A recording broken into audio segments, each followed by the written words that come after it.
Olá, bem-vindo a mais uma videoaula da disciplina de Clínica Médica de Cães e Gatos. Na aula de hoje, abordaremos o tema endocrinologia, mais especificamente o hipertiroidismo felino. O hipertiroidismo canino também existe e também pode acometer os nossos pacientes, numa proporção muito menor do que pacientes felinos apresentando essa doença endócrina. Então, devido à grande maioria de animais que apresentam hipertiroidismo serem animais felinos, a gente vai abordar essa doença nos gatos e não nos cães. Existe um guideline publicado em 2016, que é um guideline de referência sobre diagnóstico, sinais clínicos, tratamento, manejo do hipertiroidismo felino. Então é um guideline que vale a pena ser lido. Bom, falando um pouco sobre a etiologia da doença.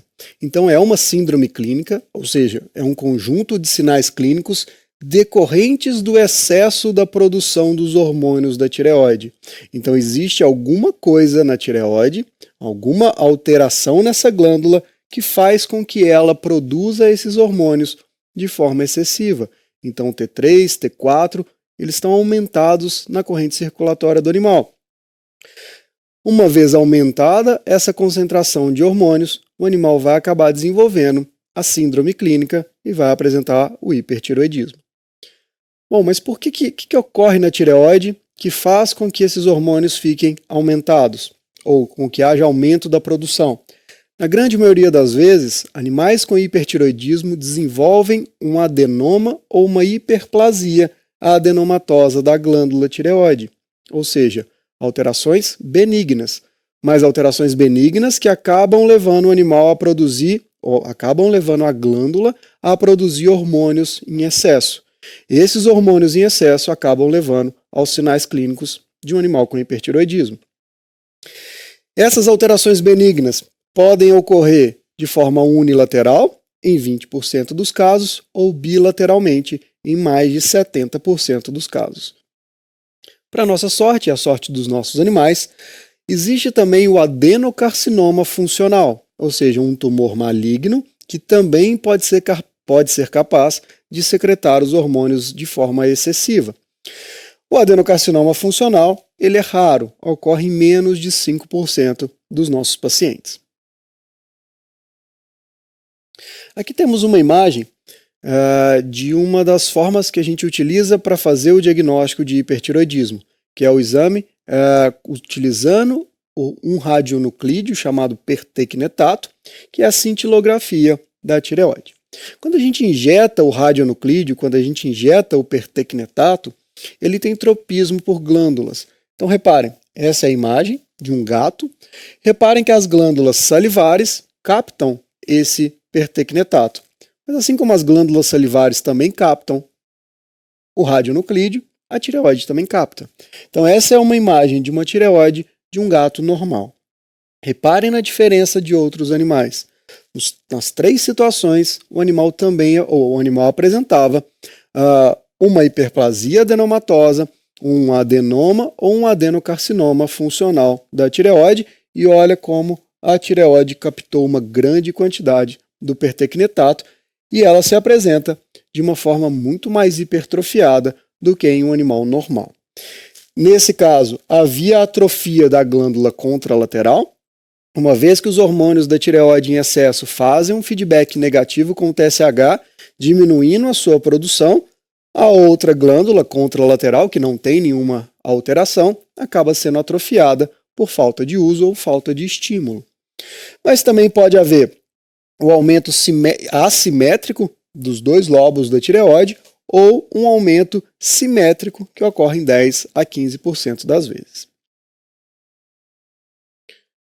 Bom, qual é a etiopatogenia da doença, ou a etiologia da doença? A verdade é que a gente ainda não sabe muito bem por que esses animais acabam desenvolvendo adenoma, hiperplasia adenomatosa ou adenocarcinoma. Já tentou-se estabelecer causas imunológicas, agentes infecciosos associados à doença, fatores nutricionais, fatores ambientais, fatores genéticos, mas a verdade é que a gente ainda não sabe muito bem por que esses animais desenvolvem a doença. A associação entre o consumo de alimentos enlatados, alimentos que apresentam aquela tampa abre fácil, dentro dessas latas existe o bisfenol A, o BPA. Essa associação entre bisfenol A e hipertireoidismo já foi proposta, então já foi considerado como fator de risco para o hipertireoidismo felino. É uma doença de gato idoso, geralmente acomete animais com mais de 8 anos e a média é entre 12 e 13 anos. Um ponto importante é, se é uma doença de animal idoso, esses animais podem ter outras doenças, outras comorbidades. E a gente vai falar mais sobre isso, principalmente entre a associação de hipertireoidismo e a doença renal crônica. Animais que podem ter concomitantemente tanto o hipertireoidismo e doença renal crônica, a gente vai ver qual é o impacto de uma sobre a outra. Acredita-se que os himalaios e os siameses são raças de felinos que parecem ser mais predispostas à doença. Não há predisposição sexual, embora os machos já tenha sido postulado que podem ser mais predispostos. Falando um pouco sobre os sinais clínicos que a gente observa em animais com hipertireoidismo, temos que esses animais chegam para a gente geralmente caquéticos, animais com histórico de perda de peso e caquexia, animais com score corporal baixo. Tudo acontece porque existe um aumento da taxa metabólica. São animais que estão produzindo hormônios da tireoide de forma exagerada. E lembrem-se que os hormônios da tireoide são importantes para aumentar o metabolismo do animal. Então são animais que têm uma taxa metabólica exagerada, uma taxa metabólica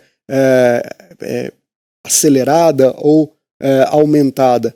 Esses animais então chegam para a gente com polifagia, eles comem muito e mesmo assim eles seguem perdendo peso ou estão no estado de caquexia. Uma massa em região ventrocervical do pescoço, ela pode ser palpada em 90% das vezes. Isso significa que se vocês tiverem um gato, independente da idade, independente da raça, do sexo, independente do motivo que levou o animal ao consultório, é importante que a gente faça a palpação da tireoide. Se esse animal apresentar o hipertireoidismo, essa massa em região ventrocervical de pescoço, ela vai ser encontrada, ela vai ser palpada em 90% das vezes.